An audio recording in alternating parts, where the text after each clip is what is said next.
Have you ever considered why your ancestors lived where they did? People have been moving throughout human history, but there has usually been a reason. Join me on today's episode of the Ancestral Findings Podcast, and I'll explain that learning the reason will reveal a lot of new and interesting genealogical information to you, and may even help you break down brick walls.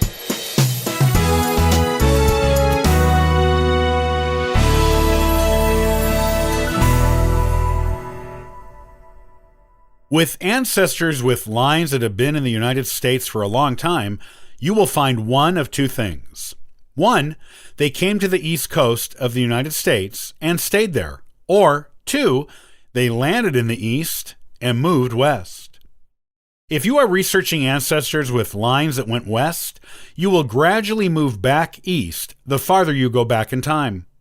It has to be this way because there were only 13 original colonies in North America, and they were all on the East Coast. Our earliest immigrant ancestors always came to the East first, except in the rare instances of French trappers or Spanish missionaries who may have gone up and into central Canada or out west. Whether you find your ancestors moved west or stayed east, one thing we usually don't take the time to consider as genealogists is why they are where we find them. It's actually a genealogically valid question, and one we should look at with great consideration. We tend to just move from one record to the other and record what we find without examining it. It just seems natural to us that our ancestors are found further east the more we go back in time. However, no one moves without a reason, and there is usually an equally valid reason for the place they move to. Why did they move? And why did they choose that location? If we take the time to answer these questions, we will learn important details about our ancestors as human beings, making them more real to us, which should always be a genealogical goal. Discover more details about your ancestors' lives by taking the time to consider why they are where they are when you find them. Also, determining why our ancestors live where they do is beneficial to us because it forces us to look at records we may not otherwise examine. This is particularly useful on difficult lines or brick wall lines. Those lines force us to look closely at every record that was ever created. Just by searching for and finding these records, we will learn things about our ancestors we never knew. And we will discover these interesting and important details because we bothered to look for the records that tell us why they moved to where they moved. We may also make some genealogical breakthroughs to new lines and new generations when doing this too. This type of research forces us to spend time on each generation, getting to know them, instead of just recording their basic vital statistic details and moving on to the next generation. Again, there is always a reason why a family chooses to move somewhere. Take a look at the location where you find them, as opposed to where their parents lived before them. If it is in the same town, you know they probably stayed there because of close family ties.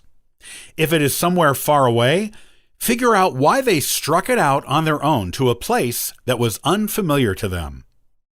Did they have any relatives who moved there before them? There might have been job opportunities or open farming land available inexpensively, and the whole family might have eventually moved there in small groups, following the ones who led the way. If they are living somewhere on their own or just with their spouse and children, away from other family members, there has to be a compelling reason why. Did the spouse's family move first? If not, what was going on in the area at the time they moved there? What was going on in the place from which they moved? Maybe they were Revolutionary War soldiers who were granted bounty land for their service, but had to move to a faraway location to farm and keep it. If they lived near the border of Canada, they may have been granted land there as a Canadian refugee after the war. For Canadians who supported the revolutionary cause, or former New Englanders who went looking for land, but who came back to help the war effort. Did your ancestors arrive during a time of large numbers of immigrants? If they were immigrants, they may have gone far inland toward the west, in search of fertile farming lands. Others would move to where their family who came before them moved. That is how we got such large communities of Norwegians in Minnesota and Irish in Pennsylvania.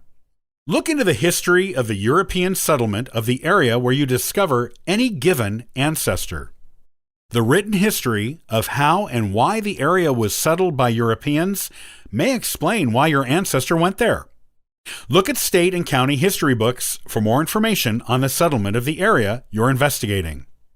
The history of the area may also explain why some families settled there for a while and then moved on to other places. You could discover why people arrived when they did, and where they may have gone when they left if you're not sure. You might even learn what routes your ancestors took when they left a place, especially if you know where they were going.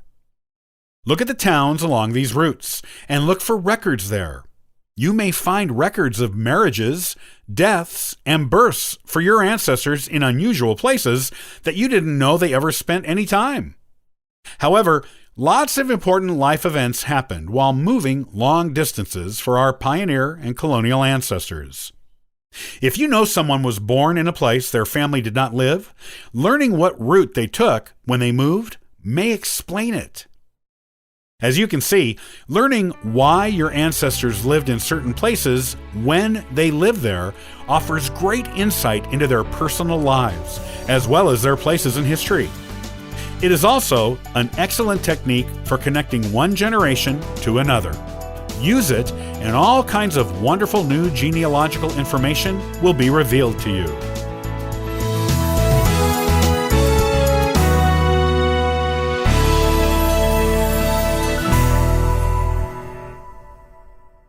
Who was the Marquis de Lafayette?